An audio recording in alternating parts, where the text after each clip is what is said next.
ngayon nagde-deny ito si John Vic na walang nagplano. So that is the problem kasi ikaw ang nagmayabang na may core group. Tapos sabi ni John Vic, wala daw core group. Hindi kasi po pwede na John Vic, ang yabang-yabang mo ng isang araw, may core group, itinuro mo pa lahat, yung mga kasama.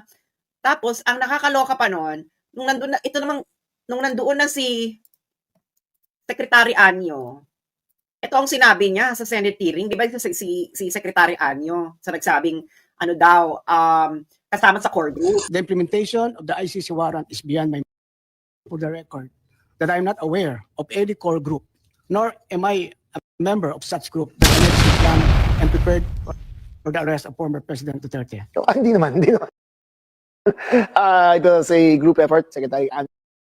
Anyway, so nag-deny si Anyo, naghugas siya ng kamay, hindi raw siya kasama sa core group na sinabi ni John Vic Remulla.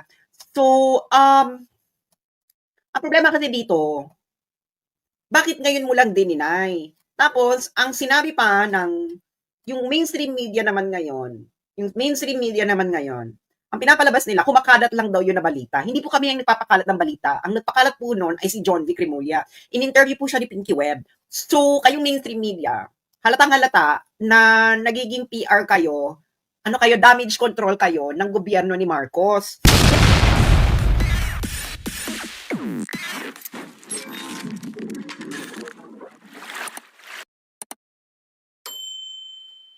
Hello, magandang gabi po sa inyong lahat. Ito po si Sas Rogando Sasot, ang inyo pong favorite na tagalista ng Noisy.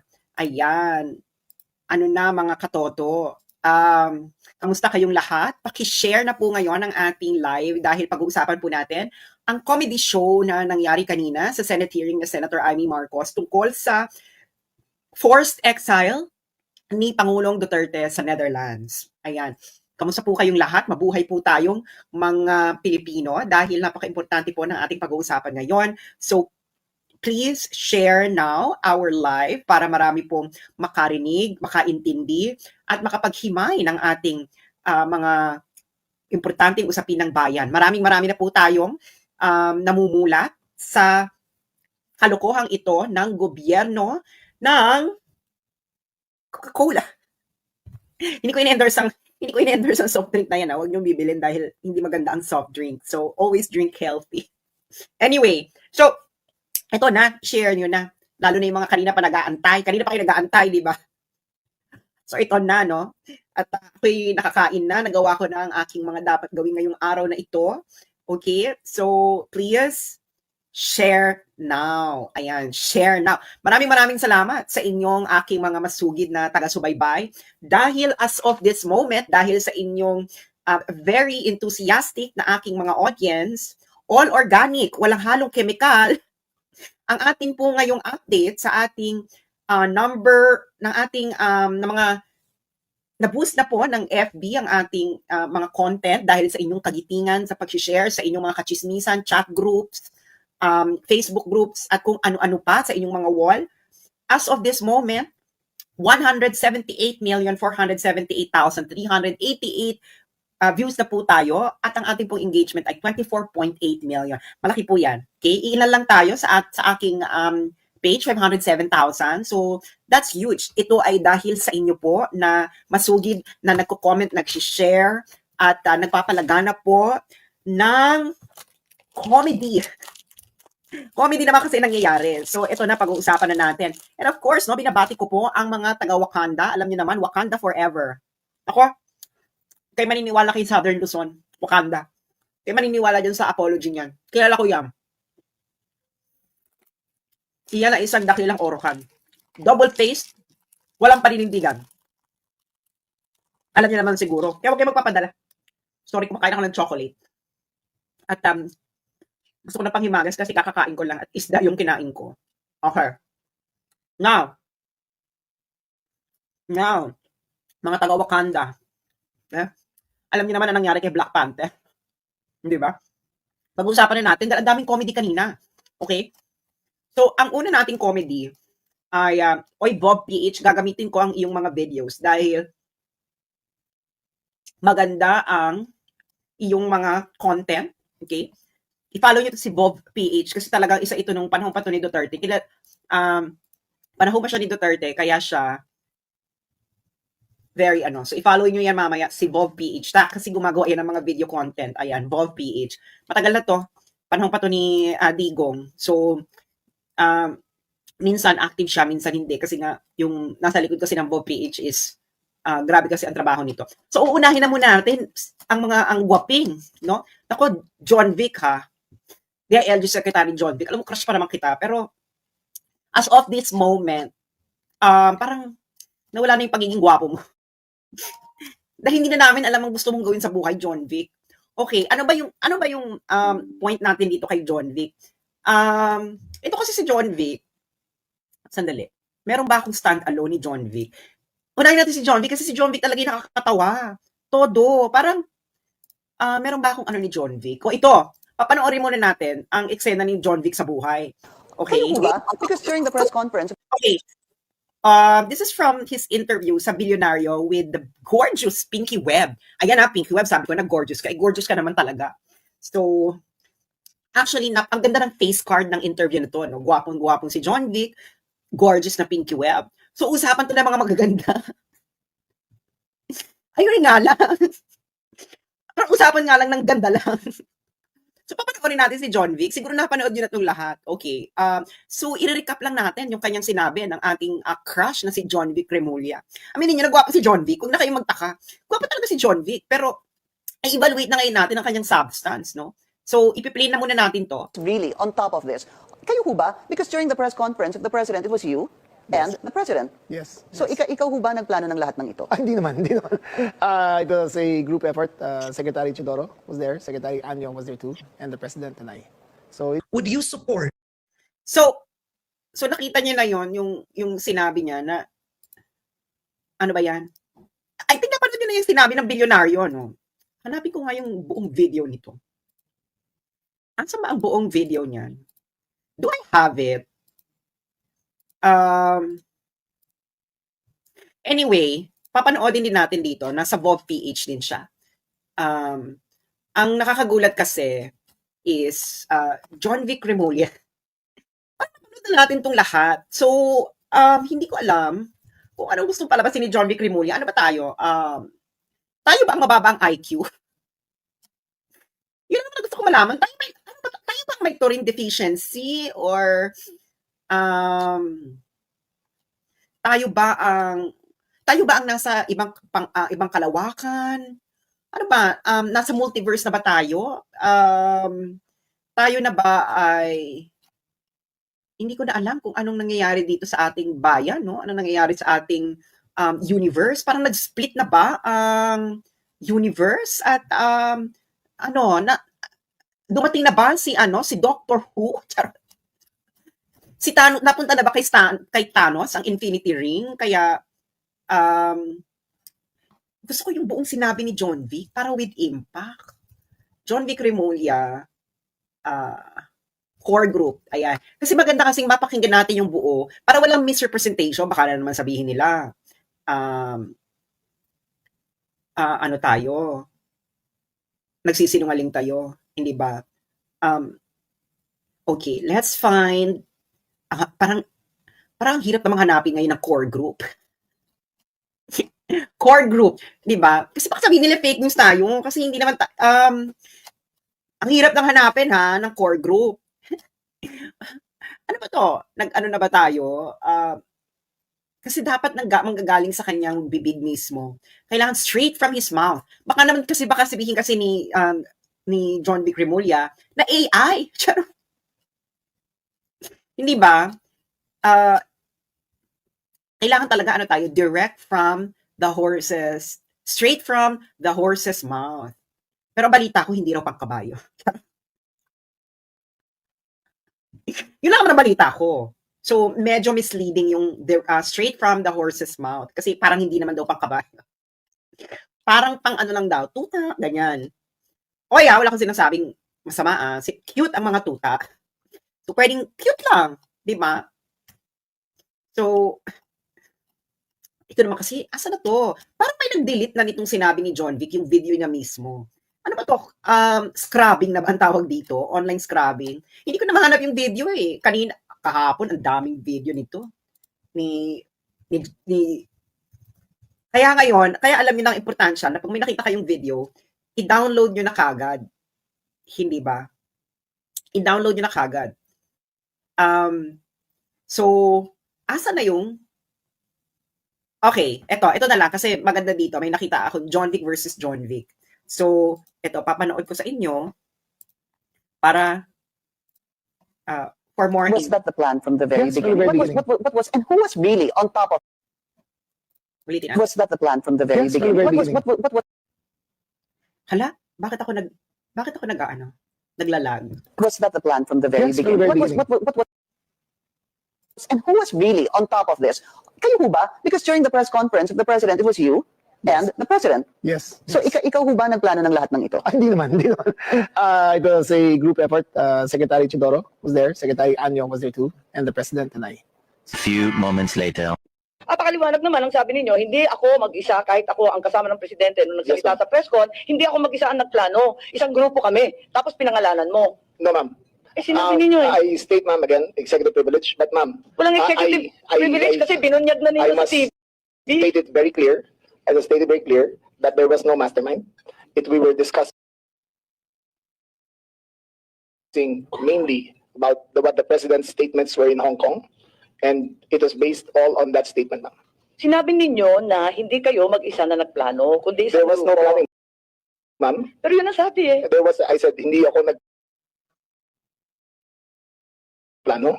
Marami Ay kami- isang grupo na nagplano. We were all talking about the rumor, ma'am, and that is all. Rumor lang yun? Yes, ma'am. Group effort ang sabi mo eh. Ang tanong niya, kung ikaw So, Was that the plan from the very Yes, from the beginning? very beginning. What was, so ang linaw ng pagkakatanong ni Pinky Webb, hindi ba? Na was that the plan from the very beginning? Sabi ni John Vic, yes, hindi ba? Yun ang sabi niya, yes. Tapos tinanong siya ni ang next question ni Pinky Webb is, ikaw lang ba ang mag-isang nagplano nito? Sabi niya, hindi, may core group. May core group, mga friends. So John Vic Remulla, bilyonaryo, planning. Hindi ba? So, malinaw na malinaw yung pagkakasabi niya. So, ngayon, mag-i-invoke siya ng executive session. Pero, the problem is, hindi siya pwedeng mag-invoke ng executive session kasi nga, binunyag niya na in public. So, what is the executive session for? Ito na, nakita ko na yung original. Ayan, panoorin natin yung original. Kasi kayo naman kasi, pag magpo-post ka ng video, i-share nyo naman yung original link para naman, ano tayo. Okay, ito na yung original video. Kasi kailangan, ano tayo, very specific. Di ba? Okay. good evening, I'm Pinky Webb. Ano ba yan? Ang bagal ng internet ko ngayon, ha? Di ba? Good evening, I'm Pinky Webb. Tonight we ask the questions, we tackle the issues, we clarify matters, and we get on point. Maganda talaga to si Pinky Webb. So, ayan. Ang tagal naman. Ay nako, bagal na internet ko. Basta alam nyo na yan, napanood na ng bayan yan. So, ngayon, nagdi-deny ito si John Vic. Na walang nagplano. So, that is the problem. Kasi, ikaw ang nagmayabang na may core group. Tapos sabi ni John Vic, wala daw core group. Hindi kasi po pwede na John Vic, ang yabang-yabang mo ng isang araw, may core group, itinuro mo pa lahat, yung mga kasama. Tapos, ang nakakaloka pa nun, nung nandoon na si Secretary Anyo, ito ang sinabi niya sa Senate hearing, di ba si Secretary Anyo, sa nagsabing, ano daw, kasama sa core group. The implementation of the ICC warrant is beyond my The implementation of the ICC warrant is beyond my, Ano ba yan? the implementation of the ICC warrant is beyond Naluloka ako. Ano nangyayari sa aking connection? Ayan na. Okay. So, eto na. for the record that I'm not aware of any core group, nor am I a member of such group that allegedly planned and prepared for the arrest of former President Duterte. Hindi naman, hindi naman. It was a group effort, Secretary Ann.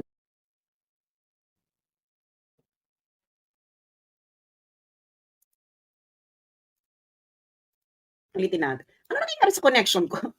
Umagal ang The connection. implementation of the ICC warrant is beyond Anyway, so nag-deny si Anyo, naghugas siya ng kamay, hindi raw siya kasama sa core group na sinabi ni John Vic Remulla. So, ang problema kasi dito, bakit ngayon mo lang dininay? Tapos, ang sinabi pa ng, yung mainstream media naman ngayon, ang pinapalabas nila, kumakalat lang daw yun na balita. Hindi po kami ang nagpapakalat ng balita. Ang nagpakalat po noon ay si John Vic Remulla. In-interview po siya ni Pinky Webb. So, kayong mainstream media, halatang-halata na nagiging PR kayo, damage control kayo ng gobyerno ni Marcos. Yan ang tatatak sa inyo sa history nito. Kayo ay damage control ng gobyerno ni Marcos. Dahil mulat na ang taong bayan. Napanood nila yung bilyonaryo interview ni John Vic at hindi nyo na ito maikakaila. Okay. Now, kaya nga, ewan ko ba, naguluhan talaga. Actually, pati si Senator Amy, naguluhan din siya, naguluhan din ako. Naguluhan ng bayan. Kasi nga, ewan ko, ayusin sana ni DILG Secretary John Vic Remulla ang mga plano niya sa buhay. Dahil lahat ng, parang wala akong nag-agree sa kanya na may core group, pero may core group daw, sabi niya. Tapos dininay niya, sinabi niya, wala siyang sinabing planning, ganyan. Hanggang umikot-ikot na tayo. Kaya, hindi namin alam ngayong ng taong bayan kung ano nangyayari sa core group? May pot session ba? Baka may sigutang nangyayari. Kaya nakalimutan niya na yung plan. Kasi, this is too good to be true. Yung ang yabang-yabang mo sa interview mo na may core group, tapos biglang, wala na core group? Sinabi mo, hindi mo sinabi, pero, merong roll VTR. Iba na ngayon, lahat ng ginagawa natin sa social media, may roll VTR. Hindi mo madi-deny, hindi ba? Ano bang feeling nyo ngayon? Do you still think that we still live in the 90s? or in the 80s or in the 70s, ng panahon ng tatay ni Bongbong? Na ang traditional media lang, ang source ng information ng mga tao at kaya pwedeng kontrolin. John Vic, 2025 na. Kung nakakalimutan mo, hindi ba? Okay. Now, ito na. Isa na itong meron pang isang bongga. Okay. Ipapakita ko lang to kasi gwapo na naman ang involved. Kaya ako talaga, guys. Pag gwapo, hindi ako masyadong na-excite. Oo, hindi ako masyadong na-excite. Siguro sabihin ko lang, cute, ganyan. Okay. Ipapakala ko lang ito sa inyo. O, naalala niyo si Goping. Okay, si Goping. Si Goping, siya ay si ASEC Miko Clavano. Siya ang spokesperson ng Department of Justice. Ngayon, ang sabi niya, ang naging role namin ay competent judicial authority to attest na lahat ng proper processes ay ginawa. Kasi di ba, ilang beses na tayo ito paulit-ulit. Ayon sa Article 59, competent judicial authority. Kailangan, pagka-aresto kay Digong, iharap siya sa competent judicial authority.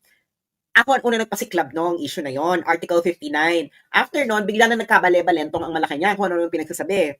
Si aking favorite na Claire Castor, na very cute and very humorous, sabi niya, ang korte ng Netherlands, local Dutch court, ang mag-a-assess kung tama ang pag-aresto. So sabi niya, yun ang competent judicial authority.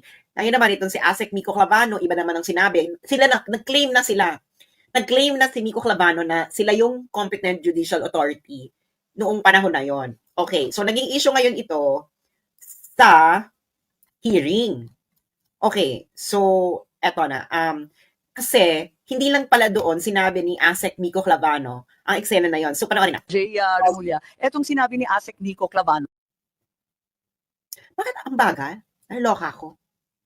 Remulla, etong sinabi ni ASEC Nico Clavano, March 13, may tinatawag po na competent judicial authority kung saan Ang tagal, naglalag ako ha. Remulla, etong sinabi ni ASEC Nico Clavano, Bakit? Remulla, etong sinabi ni ASEC Nico Clavano, Remulla, etong sinabi ni ASEC Nico Clavano, March 13, may tinatawag po na competent judicial authority kung saan siya mismo ang mag-attest na yung buong proseso po na dinaanan ng arrest ay tama. Ito po ay hawak-hawak ko po yung ating rule,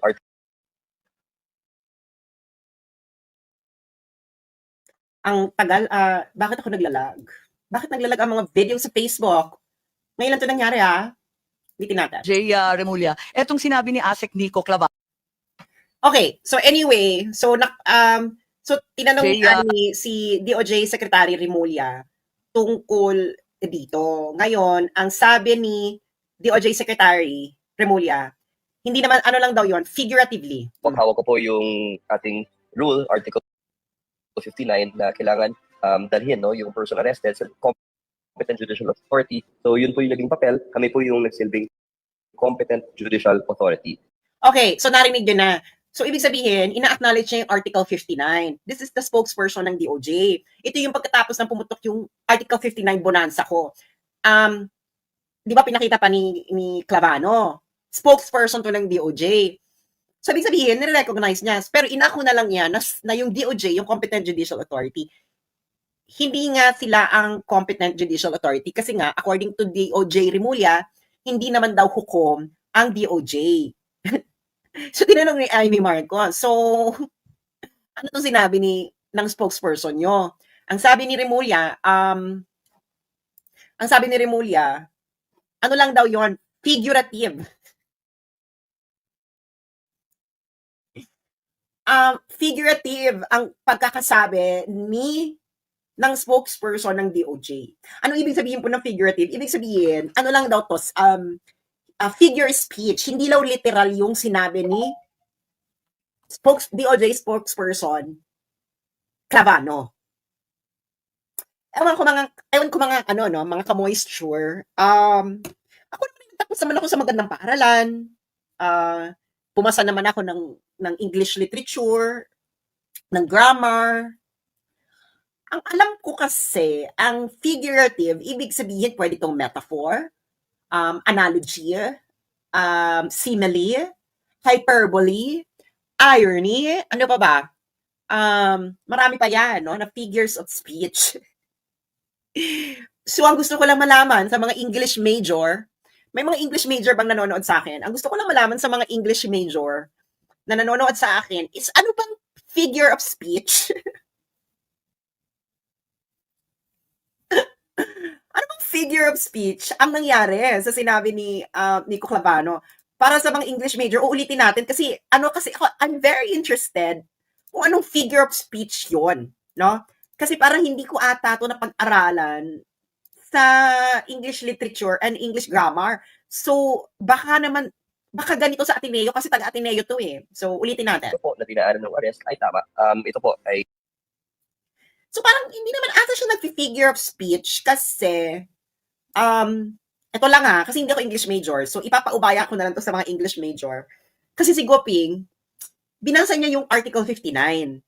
Sabi nga, required daw sa Article 59 ng ICC na kailangan i-present sa harapan ng competent judicial authority. Sabi ni DOJ spokesperson, sila daw, DOJ, ang nagsilbing competent judicial authority. Paulit-ulit siya, umikot-ikot siya ng interview, ganyan. Pero ngayong Senate hearing, sabi ni DOJ Remulla, hindi raw literal si spokesperson Clavano, DOJ spokesperson Clavano. Figurative lang daw yon.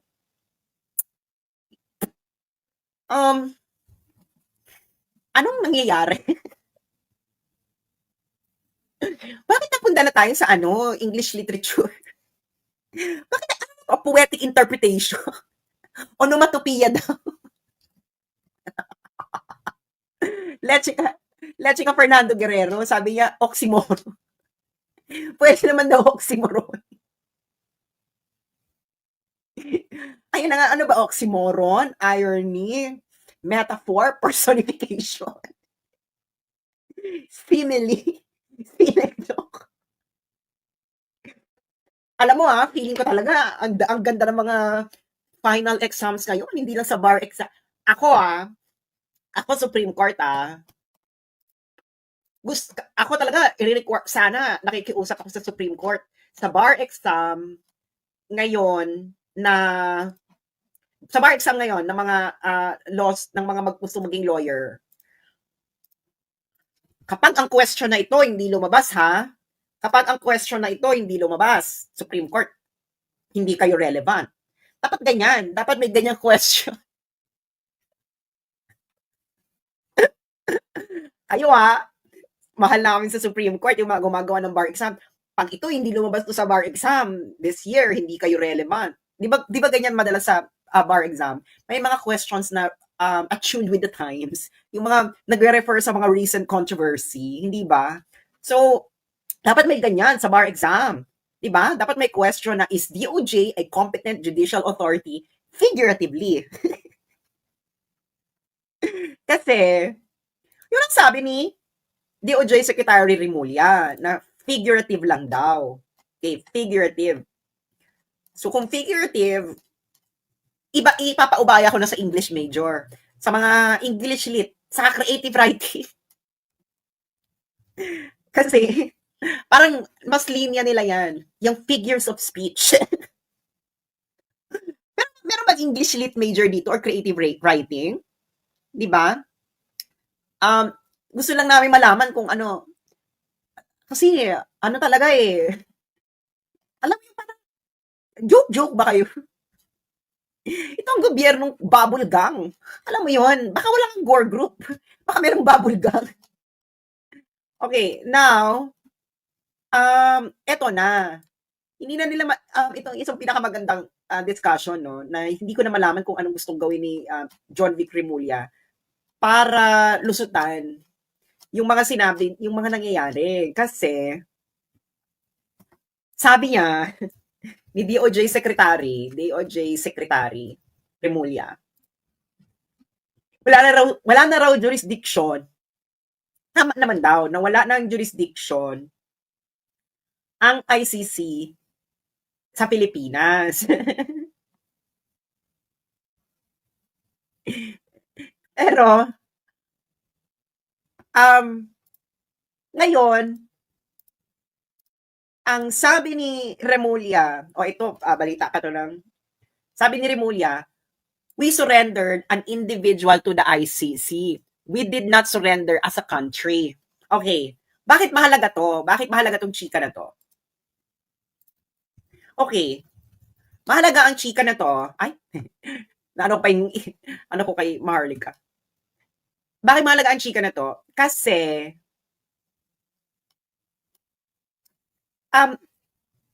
pinagugulo ni DOJ Secretary Remulla yung discussion.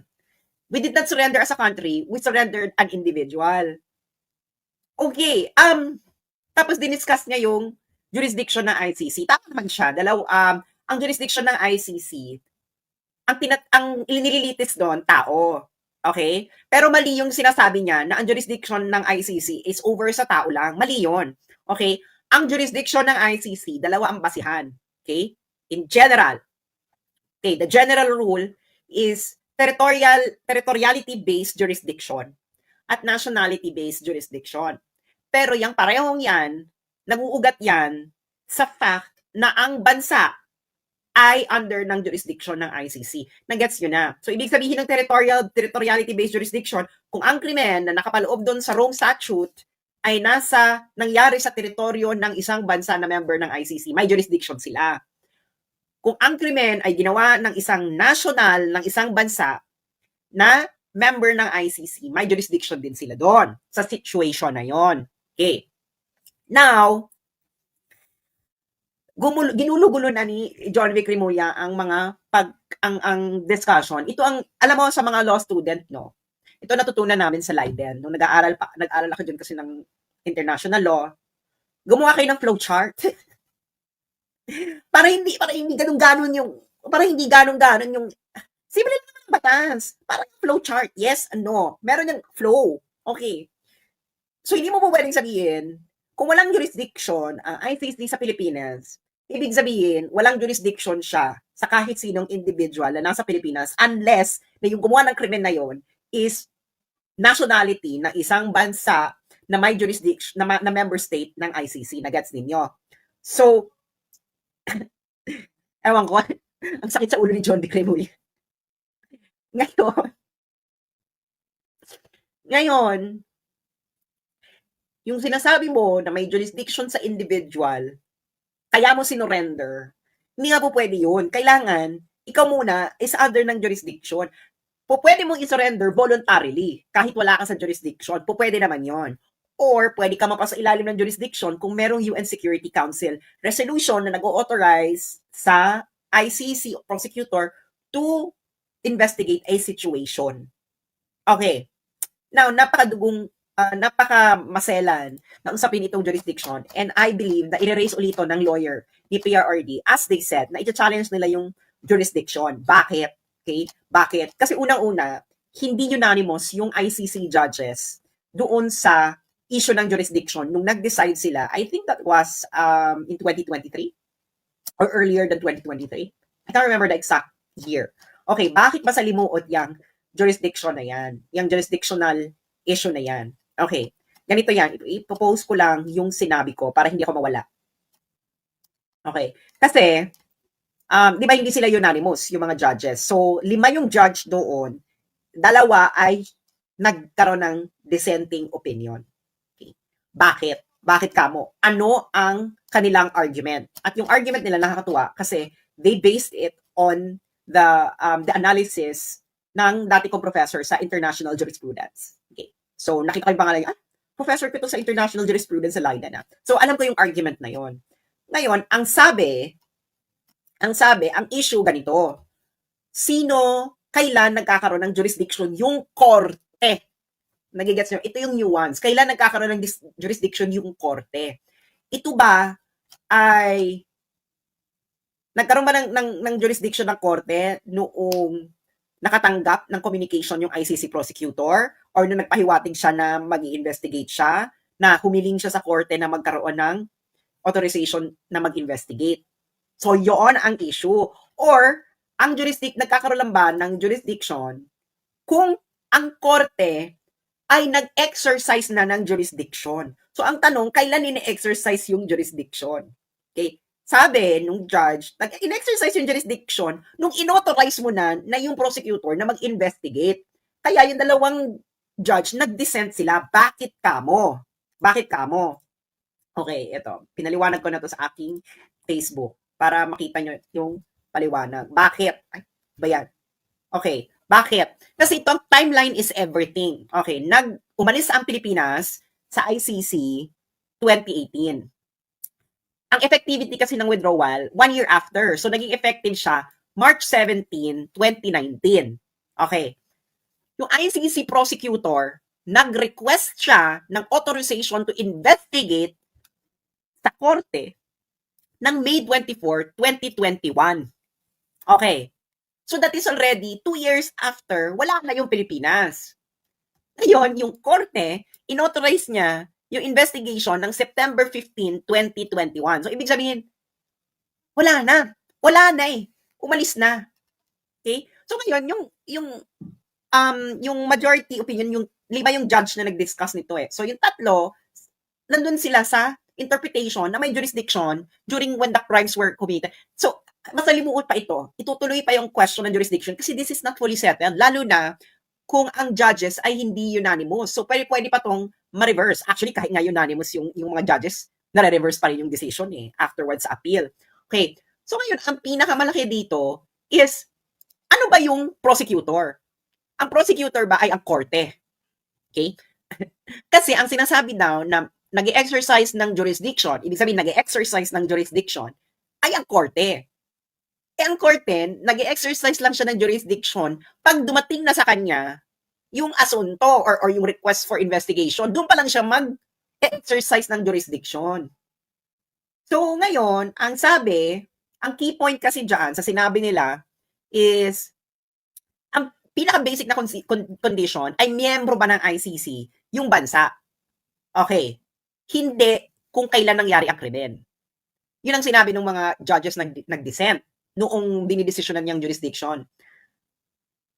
Ngayon, kailangan daw, sabi ng mga judges na nag-dissent, kailangan yung condition na yon ay present, member yung bansa, at the moment na yung korte ay mag-decide na i-exercise niya yung kanyang power. Nagigets niyo ba ibig sabihin? Ha? Nagigets niyo ba ibig sabihin? So, kasi hindi po pwede daw na yung jurisdiction is in the abstract. Okay, ang tanong is kailan nagkaroon ng jurisdiction? Ito yung in-exercise mo yung jurisdiction mo. Diba? Kailan niya in-exercise? In-exercise niya 2 years after, tapos na, wala na yung Pilipinas. So, paano ka ngayon nagkaroon ng jurisdiction? Yun ang tanong. Ano yung basihan ng pag-exercise mo ng jurisdiction kung at the moment na sinabi mo may jurisdiction ka, wala na yung estado, wala na yung Pilipinas. So dalawa yung nag-dissent, 3 yung nagsabing may jurisdiction. Kaya, tuloy pa yung laban yan. Kasi hindi sila unanimous. Okay? So ngayon, ang prosecutor kasi, hindi korte. Okay? Ang nag-exercise ng jurisdiction ay yung korte. At yun na nga, ang sabi ng mga judges ng nag-dissent, nag-exercise lang kayo ng jurisdiction after yung Pilipinas ay hindi na miyembro ng ICC. So ano yung basihan ng jurisdiction ninyo? Ngayon, pwedeng sasabihin ng kalaban na ang basihan is yung krimen is nangyari nung ang Pilipinas ay miyembro pa ng ICC. Pero sabi nga ng mga judges na nag-dissent, and I agree with this kasi nung diniscuss kasi sa amin to ng professor ko ng international jurisprudence, hindi po pwede yun. Kasi ang jurisdiction ay hindi ito in the abstract. Okay? Ang jurisdiction, kailan ito na, ang key question dyan is kailan natitrigger ang jurisdiction ng korte. So, ibig mo man sabihin, pag may nagpadala lang ng sulat, ng email, sa ICC prosecutor, may jurisdiction na yung korte.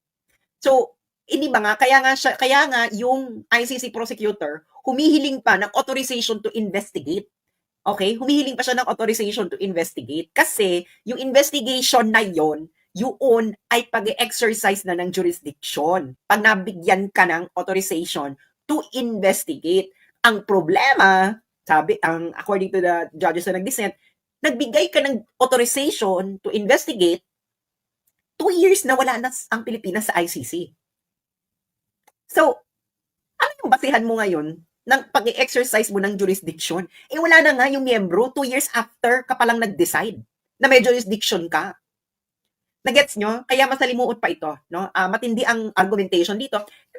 And I believe a lot of international law lawyers and students would like to have clarification dito kasi napaka-importanting issue yung jurisdiction, lalo na yung mga bansa. Okay? Ngayon, kung ibabalik na naman ni John Vic na ang jurisdiction ng ICC ay sa individual at hindi sa bansa, yes, hindi po yung bansa ang dinidemanda. Ang dinidemanda ay tao. Magkaiba po yon.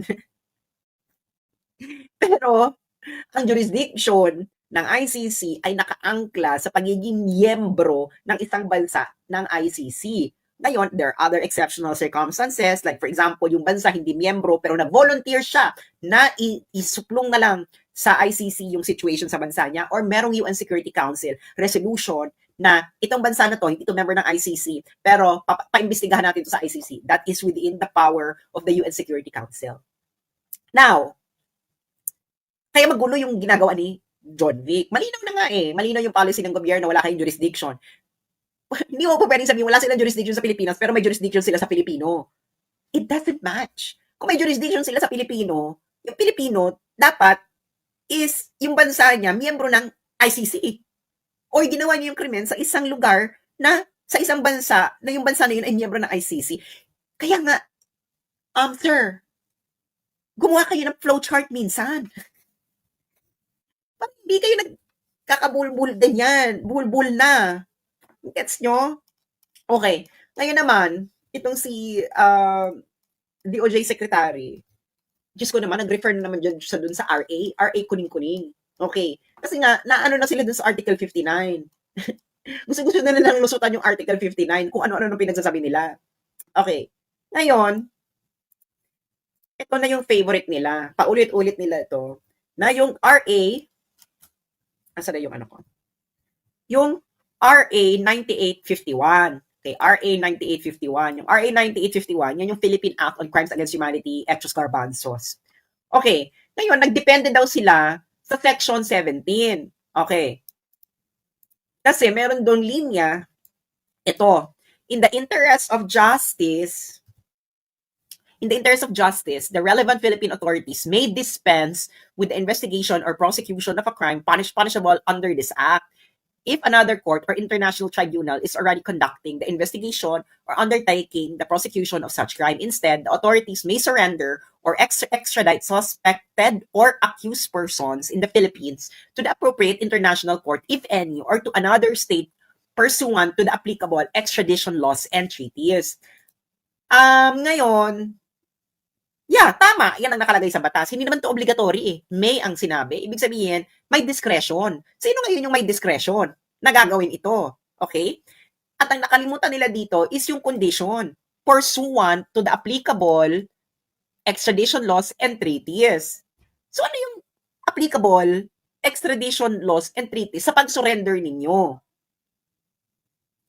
Yan dapat ang ipaliwanag ninyo kasi yan ang condition eh, pursuant to the applicable extradition laws and treaties. Yung pag-surrender ninyo dapat pursuant to the applicable extradition laws and treaties. So babalik ulit tayo sa Article 59. Kasi yan lang naman yung applicable treaty. Kasi it's an ICC warrant. ICC warrant is issued under the mandate, under the rules of the ICC treaty. Now, even the surrender is governed by the ICC treaty. Ito na yung assuming for the sake of argument na may jurisdiction pa ang ICC. Okay. So, babalik ngayon tayo sa usapin na may judicial review. Kasi before someone is extradited, a suspect would have to go through judicial review under Philippine law. Did it happen? Ngayon, kung if pursuant to a treaty, what treaty applies? And then yung Rome Statute, yung ICC statute, therefore, Article 59 applies. And you have to present before a competent judicial authority yung suspect, si Digo. Hindi nyo nga ginawa, di ba nga nagmamadali kayo? Dahil nga itong sabi ni Tory, meron daw regulatory period. Wala namang period ang nakalagay sa ICC statute eh. Na, okay, pag-aresto mo, dali mo na yan dito within 24 hours. Wala namang ganun. Ang sinabi sa ICC, arrest proceedings, after mong arestuhin, iaharap mo sa korte. Okay. Ang nakakaloka pa kasi, itong si Clavano, sana pwede nang mag-play yung video. May reason sila kung bakit nila hindi hinalap, kung bakit sila ang nagsilbing competent judicial authority. Remulla, etong sinabi ni ASEC Nico Clavano, March 13th, May tinatawag po na competent judicial authority kung saan siya mismo ang mag-attest na yung buong proseso po na dinaanan ng arrest ay tama. Ito po ay hawak-hawak ko po yung ating rule, Article 59, na kailangan dalhin yung person.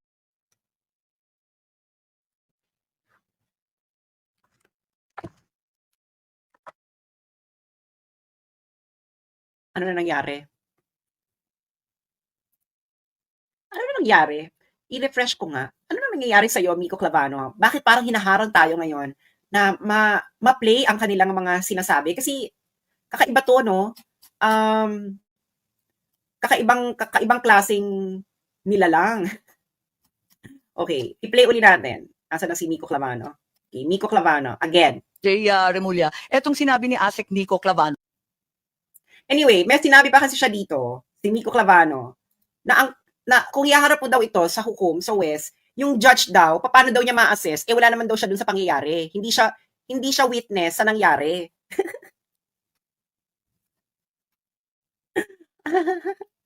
Ano ba to? So, hindi na lang daw nila hinarap sa huwes, sila na yung nagsilbi na competent judicial authority kasi ang huwes naman daw, wala naman daw dun sa pangyayari. So, paano niya i-assess kung tama yung proseso? Miko, buti na lang gwapo ka. At sana, pangkabayo. Dahil kung gwapo ka lang, tapos hindi pangkabayo, tapos ganyan yung utak mo, wag na lang. Hindi ko kinaya. Panoorin niyo yung video na yon sa isa niyang interview. Sila na raw nagsilbing competent judicial authority kasi ang judge daw, wala naman daw doon. Paano, hindi niya na-witness yung pangyayari. So, paano niya ma-assess kung proper yung pag-aresto? Miko, Sa katutong law school na dapat yung judge ay witness dun sa pangyayari para ma-assess niya. Ano to? Guys,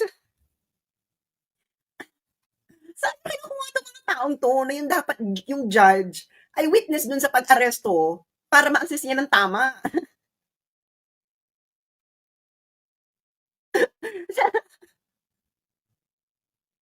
Hindi ko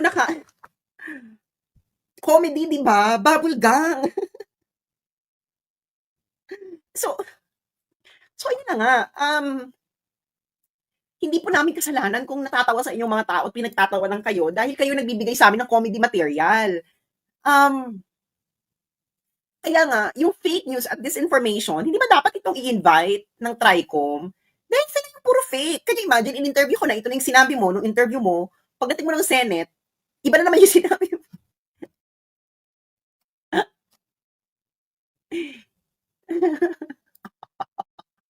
Okay, ito na pinakamaganda. Okay, kasi nga di ba sinabi nila, kailangan natin mag-comply sa Interpol, Emerald, ganyan. Ngayon, yung DOJ, meron ngayon siyang pinagdadaanan. Kasi napakabilis mong ipaalisin ng Pilipino sa Pilipinas. Pero ang maganda dyan, nadagukan ngayon sila ng East Timor. Naalala niyo si Teves? Si Teves ay nasa East Timor. Ngayon, nag-request sila na extradite ng East Timor si Teves pabalik ng Pilipinas. Kasi nga may warrant of arrest. So recently, yung Court of Appeals ng East Timor, sabi no. Oh, East Timor ng no?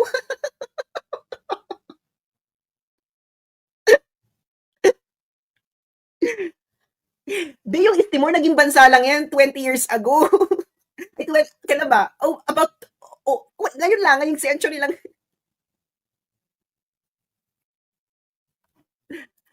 Yung East Timor, ang liit-liit ng East Timor na bansa. Kailan lang naging bansa yung East Timor? Sinabihan ka ng no? May warrant of arrest nga. May red notice pa sa Interpol, si Teves. May warrant of arrest mula sa Pilipinas. Yung Court of Appeals ng East Timor, sabi sa Pilipinas, no.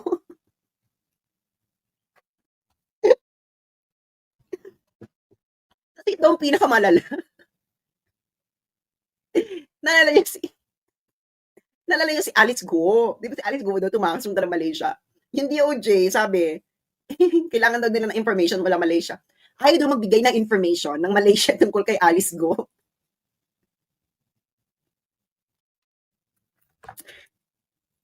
I think you should get the message. Pero yung Pilipinas, yung dating Pangulo ng Bansa, dating Commander-in-Chief, kailangan daw mapaalis na ng bansa sa madaling panahon. Bakit pinagmamadali? Habol mo, nandiyan lang naman yung, meron pa siyang, ano sabi ni Tori, may window period. Ano window period? Wala na nakalagay sa ICC statute na may window period. Di, ang importante, na-aresto mo. Na-aresto mo, di ba? O, pagkatapos mo arestuhin, iharap mo sa competent judicial authority. Yung competent judicial authority na yung magde-decide. Hindi ba? From then on. Ganun po yun. Pero kayo, hindi nyo na malaman kung anong gagawin ninyo. Una, nag-claim kayo na kayo competent judicial authority. May core group. Tapos ngayon, walang core group. Walang core group na. Si Anyo nag-deny na. Tapos, itong dati, nagsabi kayo na ang korte sa Netherlands, ang Dutch court, mag-a-assess ng proper process. I think alam natin kung sinong nanloloko ng tao. Ang problema kasi dito, huli na eh. Huli na, wag nang lumusot. Tapos na. The masquerade is over. Mulat na ang mga Pilipino. At yung Senate hearing is nagpapatunay lamang kung ano ang gagawin ninyo para magsinungaling sa bayan. Ang problema ko nga lang, diyan sa Senate hearing na yan, ay bakit hindi kayo nagsa-cite in contempt? Alam nyo nang niloloko kayo. Bakit pag ordinary citizen, gusto ninyong ikulong kaagad? I-contempt pag hindi nyo nagustuhan ng sagot. Pero itong mga taong nasa kapangyarihan ay hindi nyo ma-contempt. So nakikita nyo na bulok ang inyong sistema. Okay yung Senate hearing, may mga lumabas na funny bits, comedy. Pero ba't hindi nyo sila ma-contempt? Alam nyo nagsisinungaling, niloloko na kayo. pero hindi nyo ma-contempt. Bakit pag ordinaryong Pilipino, kino-contempt ninyo, halatang halata na kayo ay nagsasabwatan. Kaya, maniniwala lang talaga ako fully dyan sa Senate hearing na yun. Kung i-contempt ninyo yung mga nagsisinungaling, pwede ba nasabihan ka na figurative? Figurative na competent judicial authority? What does that mean? Pwede ba namin sabihin na figurative din po ang ano? Pwede ba namin sabihin na figurative din po pag sinabi po namin na may sinabi kami na ano, seditious? Pwede ba yon? Ganun na lang? Anyway, so ayun lang ang masasabi ko dyan sa Senate hearing, no? Meron pang isa, lastly na to, itong GMA News. Kita kung gaano nila iniikot-ikot ang utak ng mga Pilipino na parang kulangot, itong GMA News. Meron daw balita ang GMA News, correct me if I'm wrong, na meron daw silang credible source na sinabi na si Digong daw ay nag-apply ng political asylum sa China para umiwas ng ICC warrant. At ilang beses daw nag-apply, ilang beses daw na-deny. Hindi naman nila mapakita yung credible source. Ang masasabi ko lang ganito, hindi nyo po kailangang mag-apply ng political asylum para hindi ma-serve ang warrant sa inyo ng ICC. Isang bansa lang po ngayon ang current member ng ICC sa ASEAN. Ito ay Cambodia. Yung East Timor, member siya ng ICC pero hindi pa sila member ng ASEAN. Ang ICC warrant, effective lang po ito sa member state or kung gusto nung non-member state na iserve. Pero most probably, hindi yan isi-serve ng non-member state kasi nga non-member nga sila. Kaya walang effect. Hindi kailangan mag-apply ng political asylum. Ang Malaysia, hindi po ito na member ng ICC at hindi niya isi-serve yung ICC warrant kasi nga hindi siya member. Ang kailangan lang gawin ni Digong ay mag-rent ng speedboat mula sa Davao City papuntang Sabah. Hindi nyo na siya mahuhuli. Ganun lang kasimple yun. Naintindihan nyo na hindi mo kailangan mag-apply ng political asylum. You only need to be in a country that is a non-member state. Ngayon, kahit iserve mo yan sa Malaysia, dadaan yan sa korte ng Malaysia kung legal ba yan na pwede isurrender ng Malaysia. Nagigets din nyo na. Kaso si Digong, hindi niya nga ginawa. Yun actually yung pinakamabilis. From Davao, sumakay ka ng speedboat, pumunta ka ng Sabah. Napakalapit ng Sabah sa Mindanao. Bakit kailangan pumunta ng China?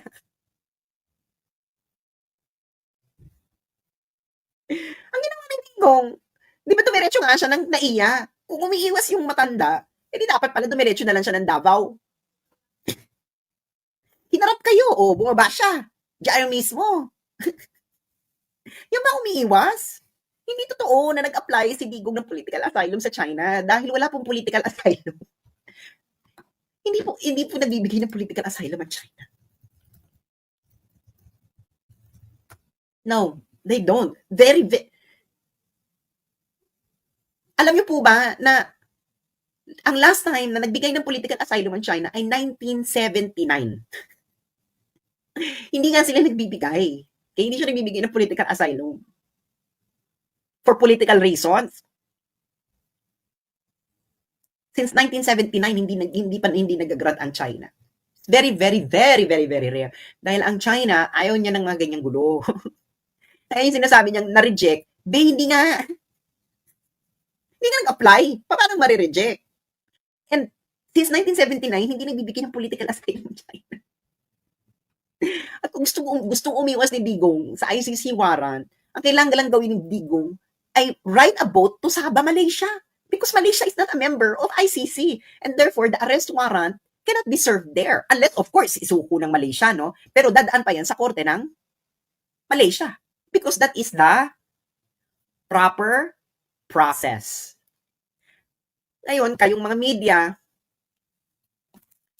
yung ginagawa nyo ngayon, in conclusion, yung ginagawa nyo ngayon is the same mistake the American mainstream media were doing. That's why Donald Trump got reelected. It's the same thing. So yun lang po. Maraming salamat. At maraming salamat at mga nagpadala ng tip. And mabuhay po tayong lahat. At wag po kayong magpapaikot-ikot sa GMA. Alam niyo, marami sa kayo nagtatanong sa akin sa comment, paano itong ganito? Mga yung mga tanong ninyo, kailangan lang ng common sense. Hindi nyo kailangan, ang dami ninyong tanong na nasasagot ng common sense. Gamitin nyo muna yung common sense ninyo. Pag hindi effective ang common sense, Saan kayo mag-escalate into more substantive explanation? But a lot of things in life can be answered by common sense. Gamitin niyo yung sentido común. Okay? Ako, simple lang ang posisyon ko. Ako ay Duterte supporter. Pero, kung lilitisin si Digong, wala akong pakialam. Pero dapat siya litisin ng isang Pilipino prosecutor, sa isang Pilipino na korte, sesentensyahan ng Pilipino judge, at kung ikukulong man siya, sa kulungan sa Pilipinas. Bakit? Dahil ang Pilipinas, ang mga Pilipino, ang dapat ang siyang magpapasya kung ano ang dapat kakahinatnan ng mga taong sinasabi nilang gumawa ng krimen sa Pilipinas. Yun lang. Ito mga complex kung ano-anong bale-bale-bale. Common sense. Gumawa ka ng krimen sa Pilipinas, dapat Filipino prosecutor, Filipino judge, Filipino court, Filipino jail. Simple. Bakit? Dahil yan ay nakaangkla sa tinatawag na self-determination. Nagbuwis ng buhay, dugo, pawis, pagod ang ating mga ninuno para makamtan natin ang tinatawag na self-determination. Ang ginawa ninyo kay Digong ay isang malaking insulto sa mga sakripisyo ng ating mga ninuno. Ibinigay ninyo ang isang Pilipino sa isang banyaga. Yan ang hindi ko matatanggap. Dahil yan ay isang malaking insulto sa sakripisyo ng ating mga ninuno. Maraming salamat po at magandang gabi.